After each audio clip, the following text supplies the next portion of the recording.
मैनपुरी में उपचुनाव को लेकर भारतीय जनता पार्टी आश्वस्त है।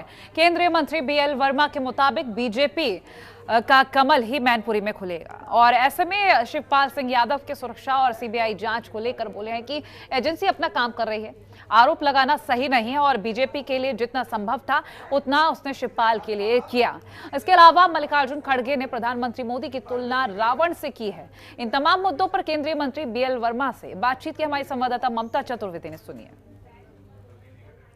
इस वक्त बातचीत करने के लिए हमारे साथ मौजूद है केंद्रीय मंत्री बीएल वर्मा जी। अगर मैनपुरी उपचुनाव की बात करें, आप लोग खुद की स्थिति किस तरह से देखते हैं? मैनपुरी में भाजपा का कमल खिलने को तैयार है।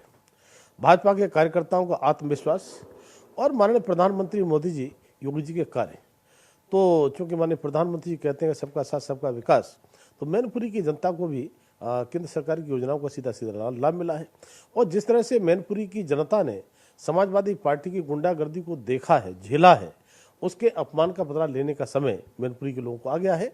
और जिस तरह से योगी जी के शासनकाल में कानून व्यवस्था चुस्त और दुरुस्त हुई है, गुंडे माफिया थर-थर कांपते हैं, तो जनता अमन चैन मैनपुरी की भी चाहती है। तो मैनपुरी की जनता इस समय पूरी तरह से भाजपा के साथ है और भाजपा का कमल खिलाने को तैयार है।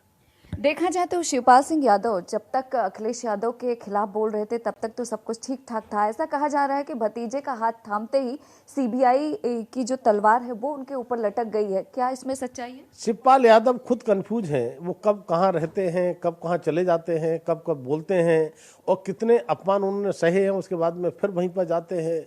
उन्हें कभी कुर्सी तक बैठने को नहीं मिलती है, क्या तरह तरह के अपमानजनक शब्दों का प्रयोग भी किया जाता है। और अखिलेश यादव, मैं कह सकता हूं ये समाजवादी पार्टी, इसका नाम जरूर समाजवादी पार्टी, लेकिन पार्टी पूरी से परिवारवादी पार्टी बन के रह गई थी। लेकिन परिवारवाद में भी अगर मैं कहता तो वहाँ तेज प्रताप यादव सांसद रहे थे, उन्हें टिकट मिल सकता था। धर्मेंद्र यादव सांसद मैनपुरी से रहे, उन्हें टिकट मिल सकता था। मुलायम सिंह के साथ में बहुत बड़ा योगदान शिवपाल यादव का, उन्हें टिकट मिल सकता था। लेकिन अब अखिलेश यादव की नीति हो गई है मैं और मेरी बीवी। मुझे लगता है कि इतने अपमान के बाद में भी शिवपाल यादव खड़े हुए हैं, तो मुझे लगता है कि जनता शायद स्वीकार नहीं करेगी और जनता पूरी तरह से भाजपा के साथ है। क्योंकि देखा जाए तो शिवपाल सिंह यादव की सुरक्षा भी हटा दी गई है। खुद शिवपाल सिंह यादव ने कहा यही उम्मीद थी बीजेपी से। बीजेपी से जितनी उम्मीदें थीं उनको, बीजेपी ने उससे भी ज़्यादा प्रयास किया उनके लिए देने का, लेकिन इसके बाद में भी अगर वो नहीं महसूस कर पाए तो वो जाने। लेकिन सुरक्षा की संबंध में हो या अन्य जांच एजेंसियां हैं, अपना काम करती हैं और जांच एजेंसियों के आधार पर ये सारे काम होते हैं। एक आखिरी सवाल, गुजरात में मल्लिकार्जुन खड़गे कांग्रेस के राष्ट्रीय अध्यक्ष ने एक बयान दिया है जिसमें उन्होंने प्रधानमंत्री की तुलना रावण से की है। उनके इस बयान को आप कैसे देखते हैं?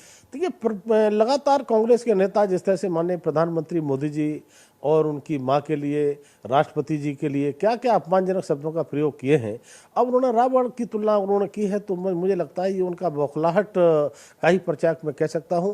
जो कांग्रेस के अध्यक्ष खड़गे जी कांग्रेस के अध्यक्ष बने और हमारे यहाँ एक कहा जाता है कि सिर मुड़ाते ओले पड़े, और वो उन्हें पता है कि हार दिखाई पड़ रही है इन चुनाव में, चाहे वो गुजरात के चुनाव हो, चाहे हिमाचल के चुनाव हो, चाहे एमसीडी के चुनाव हो।